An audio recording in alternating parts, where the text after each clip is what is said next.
একদিকে মধ্যপ্রাচ্যে ইরানের সাথে যুদ্ধ, অন্যদিকে খোদ যুক্তরাষ্ট্রের ভেতরই প্রেসিডেন্ট ডোনাল্ড ট্রাম্পকে ক্ষমতাচ্যুত করার ডাক।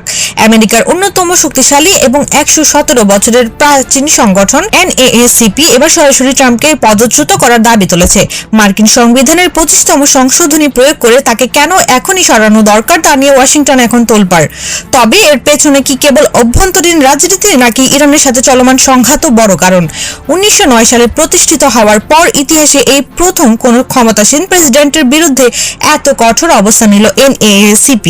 সংগঠনের প্রেসিডেন্ট ডেরিক জনসন এক বিবৃতিতে ট্রাম্পকে অযোগ্য, অসুস্থ এবং উন্মাদ বলে আখ্যা দিয়েছেন। তাদের দাবি, ট্রাম্পের আচরণ আমেরিকার জাতীয় নিরাপত্তা এবং সামাজিক স্থিতিশীলতার জন্য এক চরম হুমকি। বিশেষ করে মার্কিন সংবিধানের 25তম সংশোধনী ব্যবহারের মাধ্যমে তাকে সরানোর যে প্রক্রিয়া শুরু হয়েছে তা দেশটির ইতিহাসে বিরল। কিন্তু পরিস্থিতি আরও জটিল হয়ে উঠেছে ইরানের সাথে চলমান সামরিক উত্তেজনার কারণে। 28 ফেব্রুয়ারি থেকে ইরানের যুক্তরাষ্ট্র ও ইসরায়েলের যৌথ হামলা এবং এর জবাবে ইরানের পাল্টা হামলা বিশ্বকে যুদ্ধের কিনারে দাঁড় করিয়ে দিয়েছে।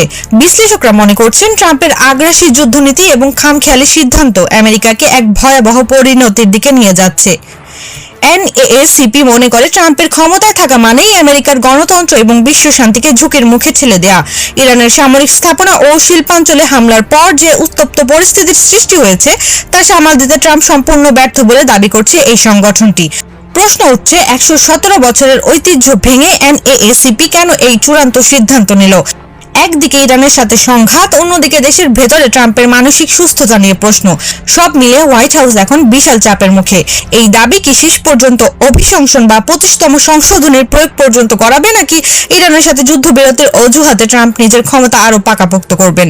সেটি এখন দেখার বিষয়।